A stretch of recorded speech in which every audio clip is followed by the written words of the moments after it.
I oversee Miami-Dade College's Hialeah campus, and I will be your voluntary room host this morning. We are delighted to have you with us, and if you've looked through the schedule of events today, you'll see that there are many venues of author sessions running throughout the day and tomorrow, plus activities in the Children's Alley and programs in the Swamp and the Porch, and much, much more. Please consider becoming a member of the Friends of the Book Fair. Your charitable contribution will support this wonderful program, and Friends receive multiple benefits, such as preferential seating and admission to special book fair events, and we greatly appreciate our friends. And this year, your supporting the fair is easier than ever. Just text the word book to 501-501 to donate $10. You will receive a text back asking to confirm your donation, and it's as easy as that. The Miami Book Fair does not end tomorrow. Miami Book Fair programs, events, and activities take place throughout the year, here and all over Miami. And we are grateful to the college and to the hundreds of volunteers and authors that make all of it possible. There will be a brief question and answer sessions that the authors have agreed to throughout the program near the end, and they will be autographing books immediately after this session on the red autographing area that is located downstairs in Building 1. Now kindly silence your cell phones, and so that there will be no interruptions, I would like to introduce Ms. Clydette DeGroot from the DeGroot Foundation to introduce this morning's extraordinary panel. Welcome.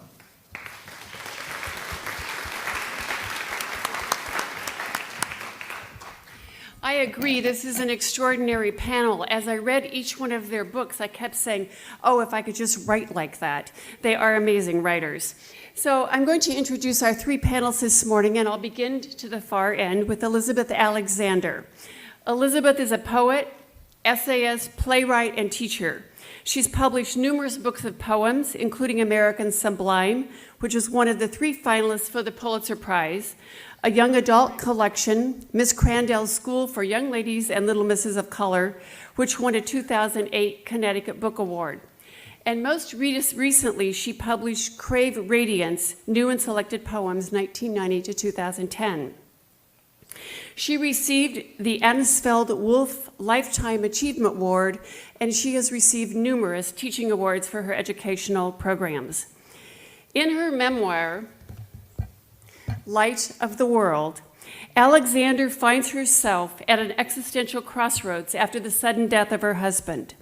Channeling her poetic sensibilities into a rich, lucid prose, Alexander tells a love story that is itself a story of loss.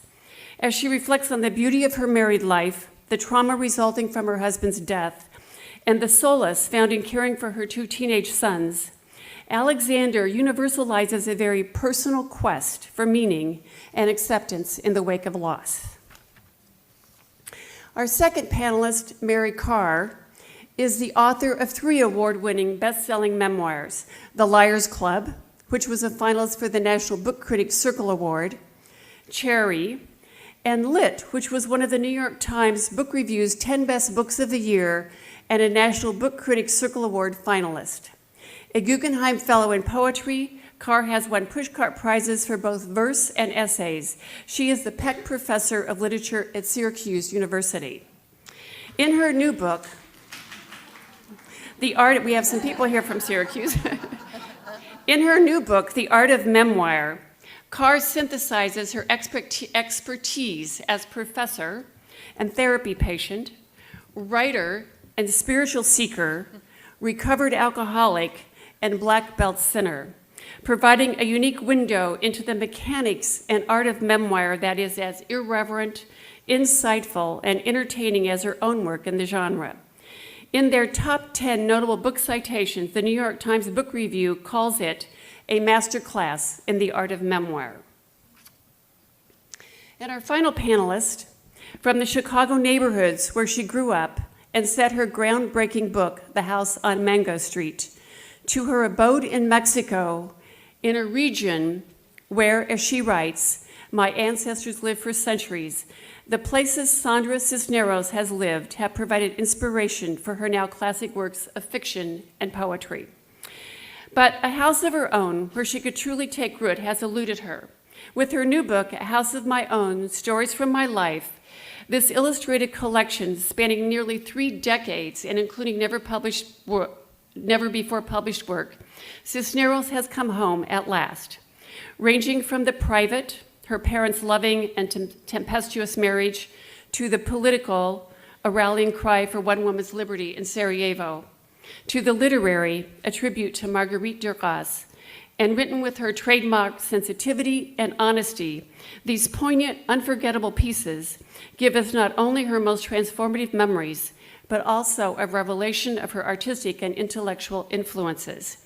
She too has received many awards, including the American Book Award, and she was also a MacArthur Fellow. Please welcome our 3 panelists.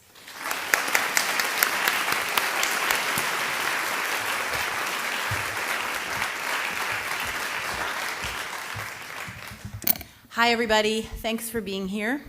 I am so excited to be here with these amazing, amazing women.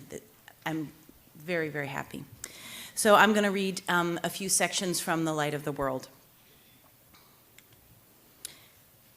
It's told in jagged time, so these are our little poetic movements. Henry Ford believed the soul of a person is located in their last breath, and so captured the last breath of his best friend Thomas Edison in a test tube and kept it evermore. It is on display at the Henry Ford Museum outside Detroit, like Galileo's finger in the Church of Santa Croce, but Edison's last breath is an invisible relic. Ficre breathed the last breath into me when I opened his mouth and breathed everything I had into him. He felt like a living person then. I am certain his soul was there. And then in the ambulance, riding the long ride down to the hospital, even as they worked and worked, the first icy wind blew into me. He was going or gone.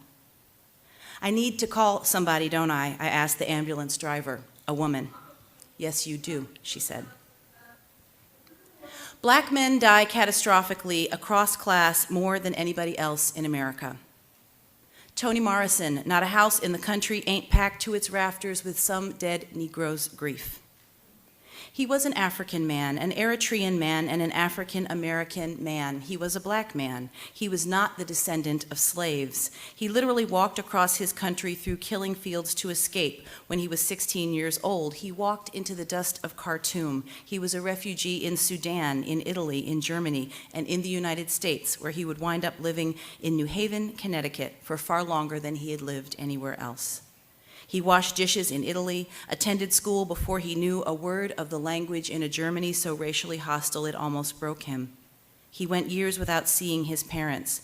His parents and his community built him to survive, but it was not without price. His big heart burst. You tell the story. No, you tell the story. I had just recovered from a rather significant romantic misstep and had fled Chicago to New Haven, to Yale, at the invitation of my director friend, Leah, to write a play. I hoped new work would heal me. A friend took me to see Reggie the Psychic of Brooklyn, New York. You better get yourself together, girl, Reggie said, because your man is on his way and you can't stop this love from coming. This is no regular Negro, Reggie said. He's from someplace tiny that no one's ever heard of. I see you in a kitchen picking up a conversation where you left off, even though you just met each other. He's a painter, said Reggie. The paintings are big and the colors look like sunset, like the American Southwest. I want one. And here comes the baby, Reggie said. It's a boy, and he's coming sooner than you think. And by the way, you want to be a playwright? Guess who you're going to meet tomorrow? Mr. George C. Wolfe. Pish tosh, I thought, and then went on about my business. Reggie the Psychic. A few weeks later, I was sitting in a cafe in New Haven, drinking my orange pineapple smoothie and minding my own business. I was to meet an old friend. Strangely, she never arrived. Excuse me, he said, like so many songs go. I looked up from my book, and thus we proceeded to talk. I loved that she was an artist. I loved that she was a teacher. I loved that she had short hair. A torque inside my stomach, the science of love. I was headed back to Chicago that week and so wrote down for him 517 West Roscoe Street, Chicago, Illinois 60615, and then last minute my local telephone number for the next few days. The phone was ringing when I went back to my campus apartment. Would you like to come by for coffee tomorrow? And I said yes, and he said, call me when you set out walking and I will wait for you. There he stood on the corner of George and State Streets waiting for me, smiling. I went for coffee and I never left. And did I remember to say, the day after speaking to Reggie, I met the great George C. Wolfe at the theater in New Haven, totally by chance. In Lucille Clifton's poems, the living and the dead speak across the veil. Over the years, I have read those poems over and over, especially this one, The Death of Fred Clifton, 11/10/84, age 49. I seem to be drawn to the center of myself, leaving the edges of me in the hands of my wife. And then I saw with the most amazing clarity, so that I had not eyes but sight. And rising and turning through my skin, there was all around not the shapes of things, but oh, at last, the things themselves. Was that what dying was like? A drawing into essence, a concentrated drop that would then evaporate off the earth?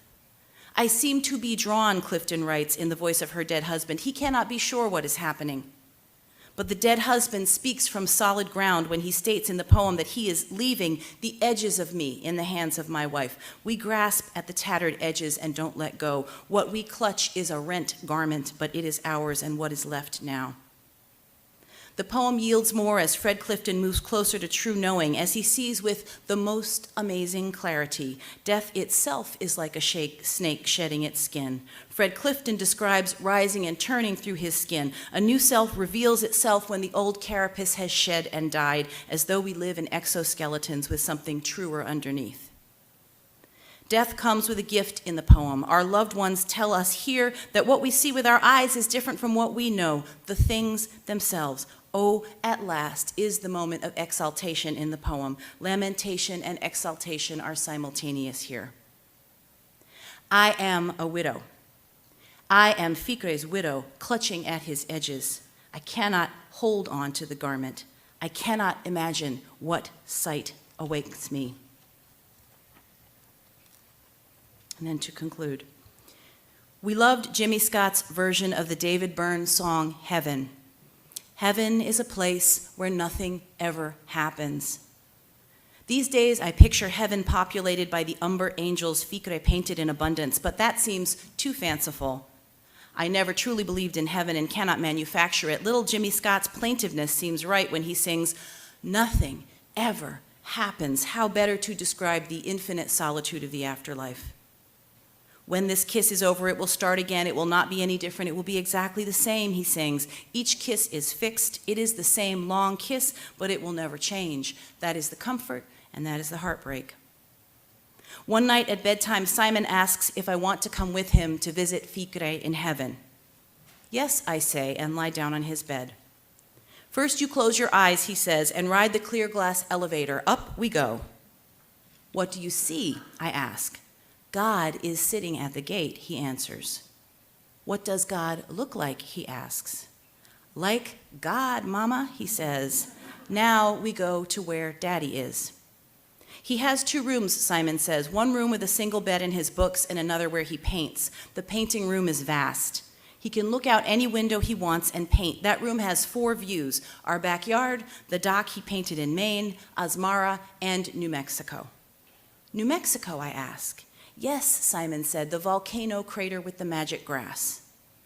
Ah, yes, I say, the caldera, where we saw the gophers and the jackrabbits and the elk running across, and Daddy called it the veldt. Yes, do you see it?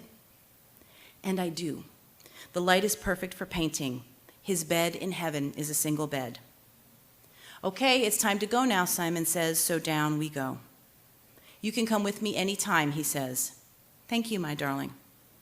I don't think you can find it by yourself yet, he says, but one day you will. Thank you.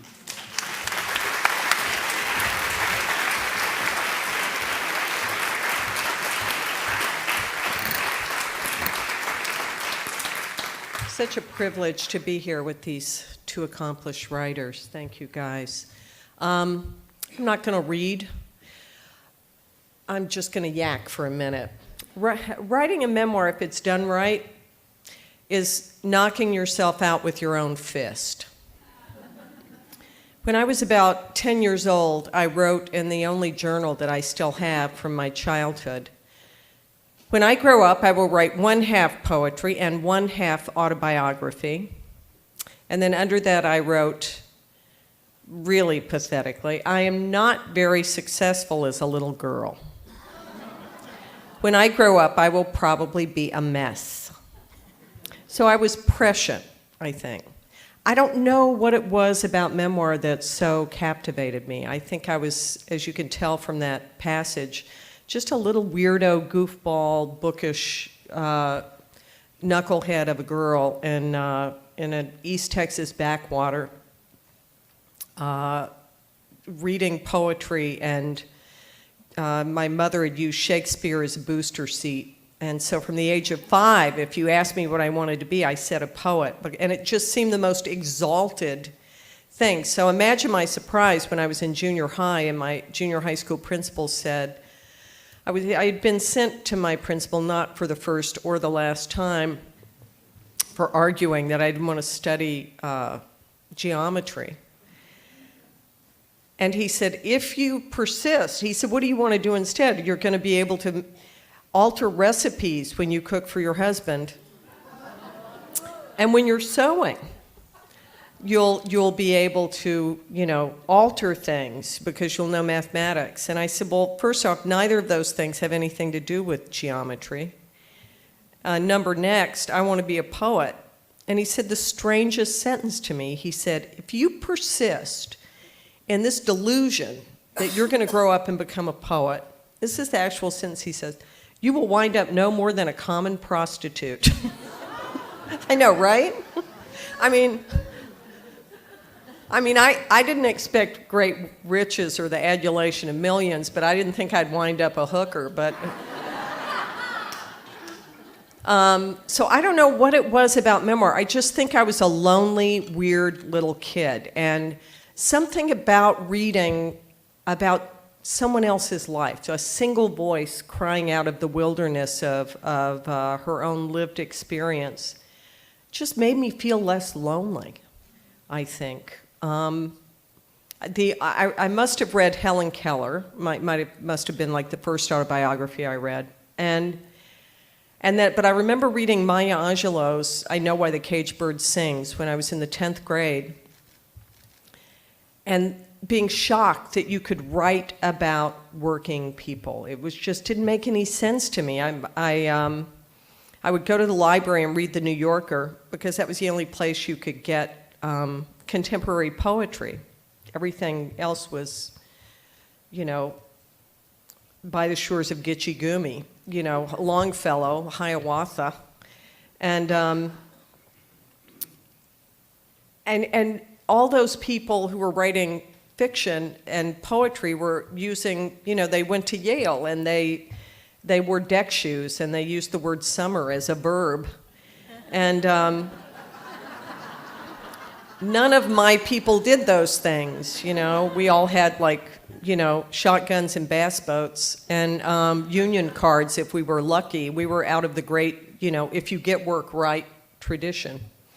And so I don't know what it was about memoir that I was so obsessed about, but I spent about the past 30 years teaching it at various places. And it's a really kind of primitive, trailer park, trashy form. When people talk about it, some of the reviews I've gotten, it's amazing. I've actually been very lucky with the art of memoir. I can't believe, I was expecting to go out and see two sort of sad people sitting there with me in a bookstore. So I think there's something about this day and age as fiction has gotten more hyper-intellectual or dystopic or, dare we say, pretentious. Something about the people who are writing about their own lives. and writing shamelessly using the first person and not writing about things in this kind of sci-fi way. Are people who are interested in reality, which is what the novel used to deal with, and short stories. I mean, don't get me wrong, I think of Gabriel Garcia Marquez as writing about reality. I remember his saying in one of my favorite interviews, surreal, that's how life is in South America. So I think great novels tell great truths, don't get me wrong. And I certainly think a novel is a more exalted form than a memoir, which is episodic. I mean, it's Tuesday, then it's Thursday. I mean, But something about it at this day and age, it's not that the memory isn't corrupt, and I just want to say, people say there's a really fuzzy line between fact and fiction. No, there isn't. Not a fuzzy line. There's a fuzzy line between memory and imagination, between what you remember and what you imagine. There's a big watery area there. But Greg Mortensen didn't believe he was kidnapped by the Taliban. James Fry didn't think he'd gone to prison and just hallucinated that that had happened, and he happened to write it in a book. If you set out to make stuff up that never happened to you and represent it as though it did, you're lying, which is fine. You can do, I mean, the great thing about the age that we live in is you can have as much fiction, you can have as much blurred line between fiction and fact as you want. You just admit it. If you read Maxine Hong Kingston's Woman Warrior, there's a lot of fantasy, there's a lot of spectacle, there's a lot of exalted reality. But it's not represented. You don't believe she actually flew across the clouds, as her mother flew across the clouds as a swordswoman. So if you're thinking about writing a memoir and you're thinking, gosh, this is such a fuzzy line, I can't. If you're trying to fake people out, you're lying, and that's fine. Just call it something else. So I'm not going to wobble on and chatter on, but thank you guys very much for having us and to talk about this. And Sandra Cisneros.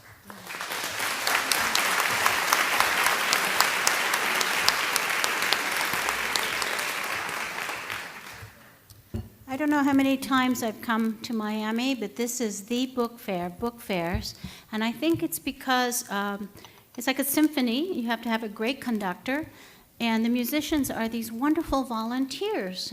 People are so happy to help you here, and I just want to thank the volunteers. So somebody's doing something right about treating them well, that they keep coming back.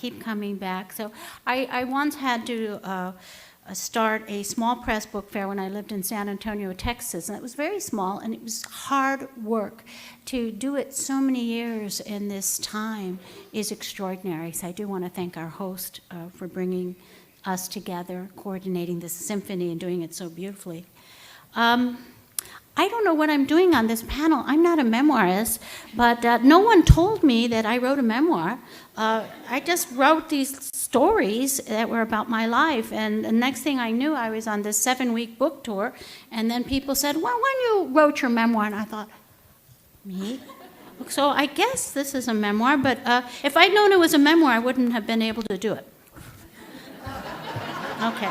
It's a little bug there, and I don't like to kill bugs. Okay, I want to read a piece I think that is about a time in my life when I call my year of my near death, which was 1987, a very good year for California wine, a very bad year for Sandra Cisneros. I was living in California, and it was very, very difficult, and I think when people become suicidal, it's because they feel they've let other people down. And I felt that way at 33. Even though I'd written House on Mango Street, I didn't earn very much money from it. I didn't know what my purpose on the planet was. I kept borrowing money from my family. And I was a girl, not married, no health insurance, and I was ashamed of myself. So I came through that year, which is another essay. But I want to read about something that happened right after the year of my near death. I got to meet my hero, Astor Piazzolla, the composer and musician who plays the bandoneon. It's this big instrument. It looks like a giant accordion, but it's actually related to the organ. And if I had known that that's what I could be something other than a writer, I would like to be a bandoneon player. So I want to read just a very brief story about meeting my hero. I met the Argentine tango composer and musician Astor Piazzolla in 1988 on a Sunday, April 24th, at the Great American Music Hall on O'Farrell Street, San Francisco. I'm sure of the date because I have a signed flyer to prove it. I needn't have bothered. The date is engraved in my corazon. The year before, I'd barely survived the 33rd year of my life, a time when you die and hopefully are resurrected. So 1988 was the year of my resurrection. I remember driving the 5 hours from Chico, California, where I was a guest professor, convinced Astor Piazzolla, the man who had revolutionized tango, had come to California to meet me. The year of my near death, I'd lost my purpose for living. I know it sounds overly dramatic, but that's the truth. I was tired of the nuisance of staying alive. I couldn't understand why I was put on the planet if I couldn't seem to do anything that would earn me my keep. I was weepy and nervous and skittish as a cat. In Texas, I'd been without a job for almost a year. A friend teaching at Cal State Chico was taking a temporary leave, and he had recommended me for his position. The last thing I wanted was to teach at a university. I'd never felt at home there. The truth was, I didn't feel smart enough as a student, let alone as a professor. Yet here was a job at a university being offered to me. I was so broke, I was forced to overlook my terror and take it. I borrowed money from my family for the umpteenth time, dragged my thrift store furniture in a trailer, and soon discovered what I had feared all along. I was a failure. The lethargy of my freshman composition students compared to the adults I taught at community centers convinced me I was no good. I was worthless. I was a dud. At least that was the way I saw it then. And if I wasn't any good at teaching, and if I was 33 years old and still borrowing to get by, and so what if I'd written a book that earned me hardly enough money to cover a few months' rent? And I hated being in academia, feeling like I had to know everything when I hardly knew anything. And what if I was discovered for being the fraud I was? And if I had to borrow money from my family one more time, well, I'd lost my will to go on. But a National Writing Award arrived in the nick and reminded me why I was put on the planet. And now, here I was. And here he was, Astor Piazzolla, one of the greatest musicians and composers of the new tango, the greatest, in my opinion, coming to play for me. I'd been introduced to the music of Piazzolla in my mid-20s by my nemesis, the Zapata of my heart, who inspired several poems and stories and my travels through Europe so that I might become exactly like him, worldly and sophisticated instead of the naive fraidy cat that I was. Piazzolla's music, a tempest of notes came by way of this man, my lover, who in a sense was the same as the music. A yelp caught somewhere between pain and pleasure, a howl filled with longing and despair, the little burn a mouth leaves on the flesh, intense, tender, comical, ferocious, faithless, and ultimately doomed. All of this haunts me when I listen to Piazzolla's compositions, merging the traditional Buenos Aires tango with the New York avant-garde jazz. Piazzolla taught me how to become the artist I wanted to become. It's like this, you fool, I imagine Piazzolla saying, listen. And the yowl of his bandoneon, a collision of beauty and tragedy bloodied together, became my teacher. I was hungry to serve my apprenticeship. When I was lost, sad, defeated, frustrated with my writing, with my life, I had only to listen to Piazzolla's music and it would shine a light beam into the night, an arrow piercing a target, a guide as pure and steady as the North Star. This explains my supreme arrogance and naivete in the darkness of the great American Music Hall that day in 1988. El Maestro emerged on stage, all in black as his bandoneon, dignified, divine. Then he began. A music that rose up terrible like a knife held at one's own heart, weepy, melodramatic, corny, wonderful, all at once, violin, bandoneon, cello, piano like rain. I had to stand up and lean against a pillar, blow my nose with a cocktail napkin. When the lights blinked on for intermission, I took off backstage. I wasn't drunk. How to explain the absolute confidence of my mission? I shoved the swinging doors that separated the gods from the rabble and marched right in. Surprisingly, there were no security guards, no bouncers or police, no one, just a sad, empty corridor, too shabby to shelter greatness. Outside an open doorway, I heard voices and suddenly lost my courage. Then the outrageousness of my actions caught up with me. Astor and his musicians were probably exhausted and taking a well-deserved break. I was at a loss at what to do next. Luckily, somebody appeared to solve the problem. A young guy with the same idea of meeting his idol as me, but with more bravado. We started jabbering loud enough so that eventually Piazzolla popped out to see why we were there. The fan knew exactly what he wanted. He asked for an autograph and handed Piazzolla a cheap yellow flyer announcing the evening's event. What else could I do but get ready to do the same? But what would I say to him? First, I had to tell him. I had to tell him what I'd been holding in my heart all these years. I wanted to say, Astor, your music has buoyed me through so many disappointments, through the exploding cigars of love, through near death, through my own death and resurrection. I traveled to find myself when I listened to your music. It was your music I listened to for courage when I first arrived on the Greek islands in the Aegean and on the boat that pulled me away from Greece, where I finally finished my first novel. And on the cold nights in Paris when I didn't have any money and was sleeping on the floor of the Argentines. Astor, you don't know. It's been so hard to invent myself and become the writer I've wanted to become. I had to run away from home. I had to buy a one-way ticket to Athens because I'd never been anywhere alone before, even though I was almost 30.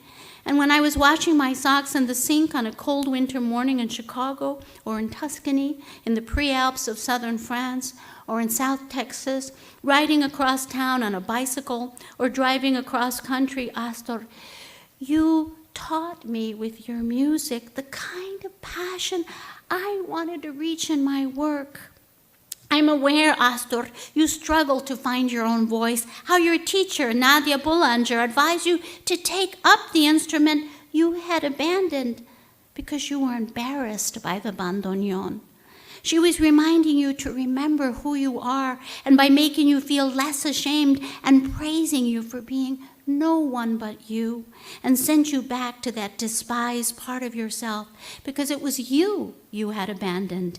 And in that monster of a box, you'd been able to leap from the sentimental to sentiment, which is a fine line, and how the traditionalists wanted to murder you for what you did to their tango, and how it had been so hard for me to become a writer. But your music, Astor, your music had shown me when I was cold and afraid to be fearless. You made the tango yours, Astor, and it became mine the years of my 20s. And now, in my early 30s, having just barely escaped the maw of death, that terror was your music, Astor. Everything was your music. The nemesis I loved who abandoned me, and how from that open wound I had transformed the yelp into a howl, and that howl was my work, inspired by you, Astor. Do you understand? All this, I thought, while the guy in front of me was getting his flyer signed. And now, it was my turn. and Astor Piazzolla in his black trousers with their sharp creases and his silky black shirt and polished black boots, Astor, with only his hands and face illuminating the moment, was reaching out and taking my flyer from my hand.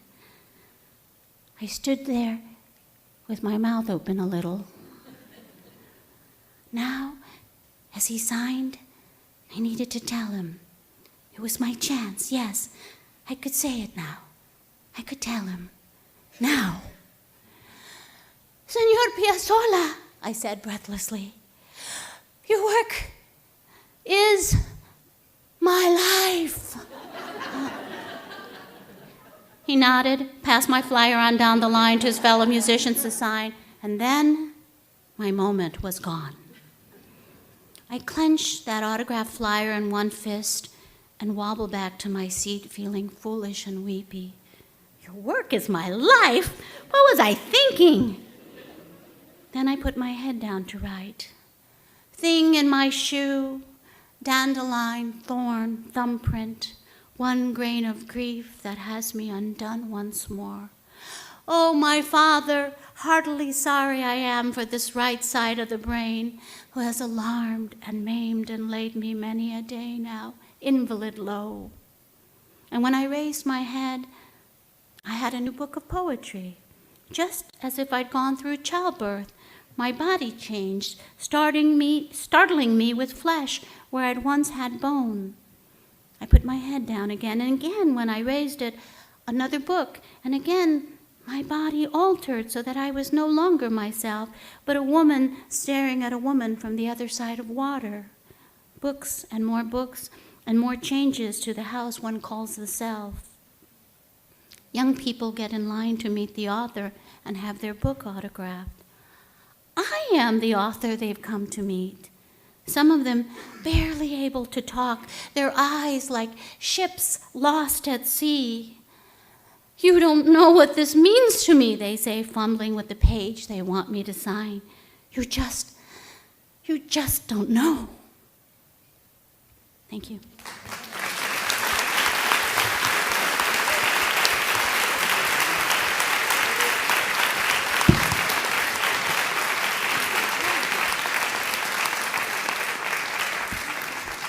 Q&A? Thank you. We have about 15 minutes for question, and this mic is open for our guests.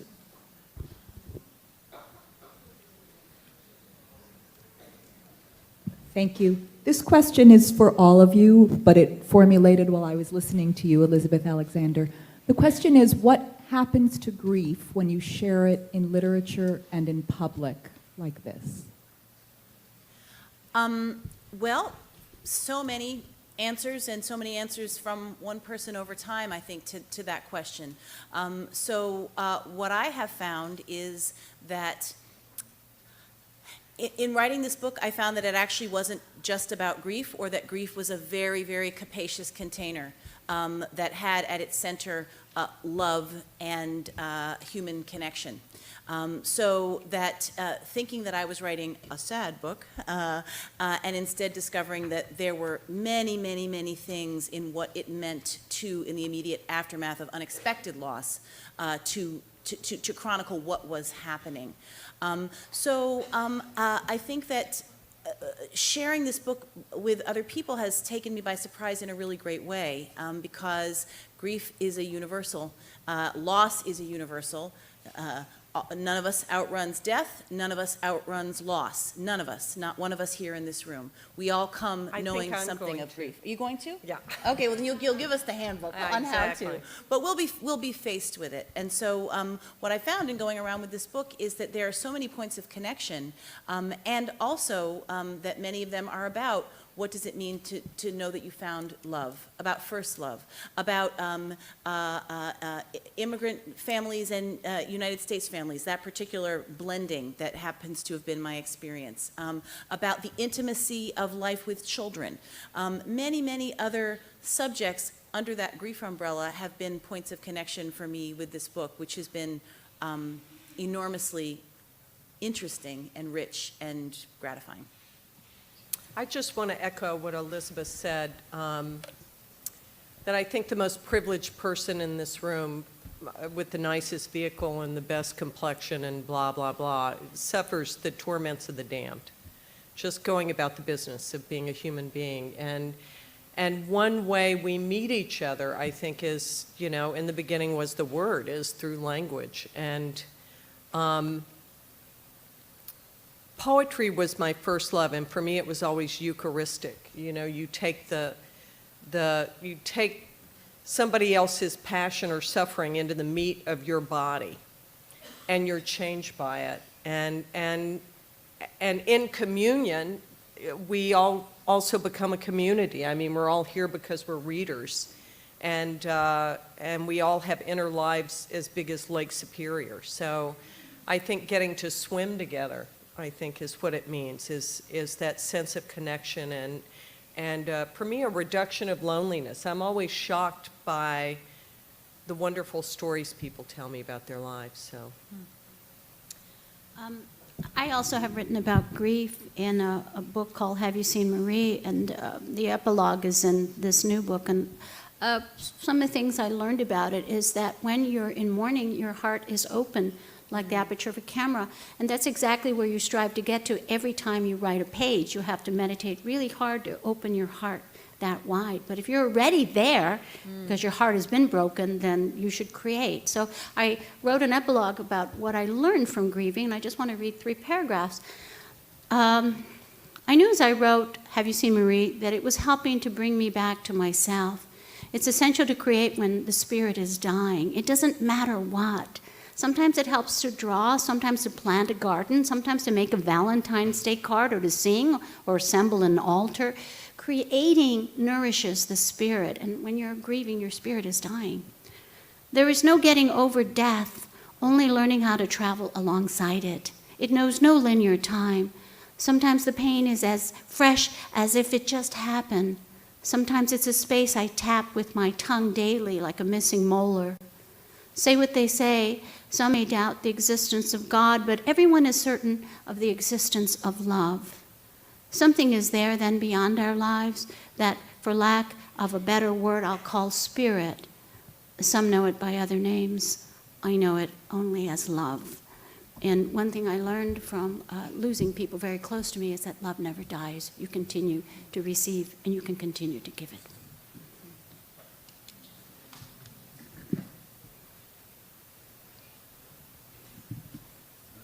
Yes, your work has changed my life. I just want to ask you, in one reference to the Greek islands, and the new immigrants to the Greek islands today from Syria and elsewhere, and how can our work respond to the intolerance, the wave of intolerance that is coming up in this country? Yes. In response to those new Yes, immigrants. do we all want to answer that? go ahead. Because I want to say something very strongly. I think I'm in this place of absolute, my face in the dust. I don't feel like voting. I don't want to tell you to vote. I'm disgusted with politicians in Mexico, and I'm disgusted with the politicians globally. So it's not exclusive to Mexico. At least in Mexico, we know the politicians are corrupt and the system and the media all lie. Here, people still believe in the media. And I am in a point, and I know from traveling across the country that we're all in this place, like, what do we do? So I'm just tired of the leaders. They're not leading us. And I ask you, and especially you, all of you, to be ambassadors. We're all going to have to be ambassadors for peace, because the solution our leaders are giving us is more violence. And that's not the way. We're not asking the peace leaders. There are peace people who are among us. So you're all going to have to rise up and be ambassadors of peace. Some of us through teaching, some of us through writing. You, in your life, think of all the people that come into your life. And I recommend a book that changed my life in my political activism. It's a book called Being Peace by the Vietnam Buddhist monk Thich Nhat Hanh. He was nominated for the Nobel Peace Prize, didn't get it, but was nominated by Dr. Martin Luther King. Being Peace, it's on my website. Please read it. Please, all of you, rise up to be ambassadors, because I just feel that that's the only way.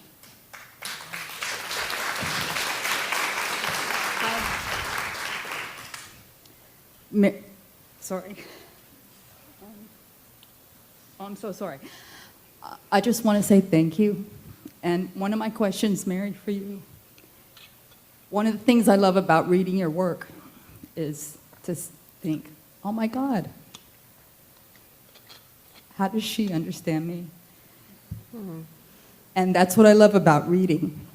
It's that experience without having to have a lot of conversations with others, that intimate feeling. So as I stand up here now, I'm sort of embarrassed. I cry all the time. I Don't just never be wonder, embarrassed to whatever cry. makes a good writer, or if you ever set out to say, this is what I need to do to be a good writer, it's been accomplished. And I wonder, as memoirists, you know, how it feels. I'm sure you have people dumping their stories on you all the time and saying, oh my God, I feel like I know me. And I just wondered how that feels and if that's heavy to you and how you deal with it. It's a privilege. I mean, people, you know, most of what people have to tell you is boring. Weather is boring, you know, cocktail parties are boring. There's a reason I'm at home in my pajamas all day. It's because I have a low tolerance for tedium. But somebody telling you out of the depths of their, you know, suffering or humanity or those broken places where, you know, the light comes through, that's always a privilege. So I don't feel it as heavy. I mean, I feel completely helpless with people who want me to help them get their books published. I mean, for that I would say, I had an interesting interview with someone who was talking about how you develop a platform. And if you want to have a book published, I have one surefire solution that both these women know about. Learn how to write. If you write at this level, somebody's going to publish your book. So about publishing, I'm clueless. I don't know. But somebody telling me how they feel is always it's a privilege. So. I have a question. Since you write about such intimate details of your lives, I'm curious, how do you protect family members, or if you do protect family members when you're sharing your intimate stories? And if you don't, how are you handling the fallout from something getting published that's so personal and intimate? Well, I can start. I had to do that with my sons, with my children, and to do it in the time period when being their mother was obviously the most important thing. They lose their father suddenly at 12 and 13. So that's still my only non-negotiable purpose on earth. And do I believe that? Yes, I believe that. Just checking. So I knew that I had to write. I had learned that from other writers. You know, I had learned that from listening to other writers say, you may not have to publish it now, you may not have to publish it for a long, long time, you may not publish it ever, but you have to write it. That as artists, we have to make things, and that also my children needed to understand that their parents were artists. That's how we're made, that's what we do, that's what we try to offer to the world. And so that doesn't mean that it overrides what they need, but it means that they need to understand that that's what they were raised in. But you know, I read my younger son came home one day when I was having a bad writing day. Usually they don't see that. I don't want them to see that, but I couldn't get out of it. He said, "What's wrong?" I said, "The writing's bad." And he said, "Well, come read it to me." And I said, No, I can read it to you.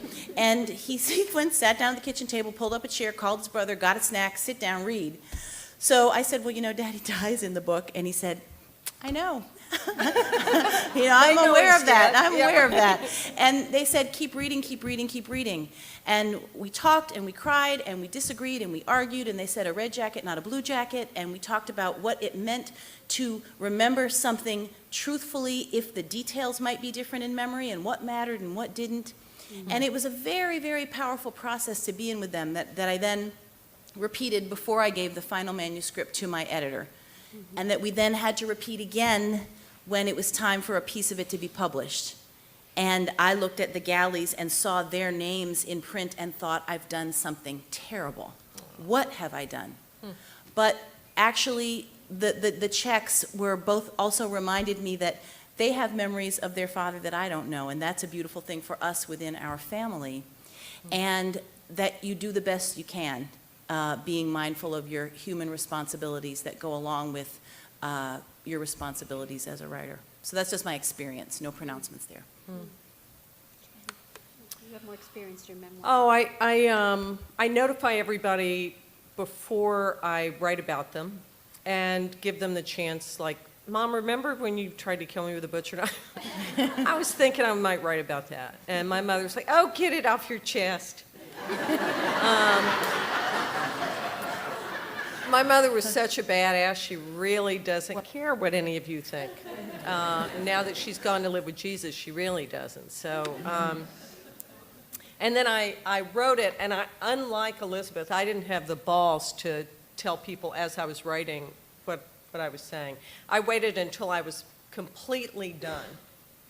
And I did something slightly different with my son. I told him about it, but he didn't actually hear the actual pages because he didn't want to. So I think it's very cool what you were able to do with your son. But none of the stories that are in any of the books did my son not know. Do you know? So, but I mean, when I was writing about my sexual assault as a child, I wouldn't want my kid to read that. But he knew before Cherry came out, or Liars Club, you know, I was sexually assaulted when I was a kid. And he was like, I knew that. So, but oddly, I didn't have it. And then I sent pages to everybody I ever wrote about. And it's the strangest thing to me is that nobody ever changed anything. And I think it's because my books are written because they seem so interior, that sort of interiority. We were talking about the inner life, the life lived in the scene. And I don't think, so I don't think anybody ever was kind of looked like journalism or authority. I think it looked like a subjective take. So maybe that's why nobody changed anything. Not because my memory's so great. You know, Martina's father has this lovely quote, if you have a family secret and you don't want your family to know, put it in a book of poetry. And I would say in a book of fiction, too, because, like, you know, my family never talks to me about what I write. But this book, there's photos and there's pictures, they're in it, and I'm still waiting, you know, for the shoe to fall. I think that there's two rules. You tell the truth when you write, and you don't hurt anyone. And that seems like impossible. You know, if you do one, how can you do the other? You meditate very hard, and the most important thing is for everyone to write. If you want to be an author, that's the opposite of writing to me, because writing is about, like, truly taking your demons and transforming them and composting them into light. You start wherever you are, and you write and you write and you write and you write and you write until out of that muck and rage and smallness and evil, a little white flower grows out of that. But it takes a long time, sometimes your whole life, and that's when you know you're done. So you don't show anyone anything until you get to the little white flower. But that doesn't mean you shouldn't write it. You should write it, and you can tear it up. You can eat it. You can throw it in the ocean. You let it go so that it doesn't roil and destroy you. Because if you don't transform your demons, they transform you. Boy, that's the truth. Thank you. Please join me in thanking this panel for their wonderful evening, and we appreciate you being here. Thank you.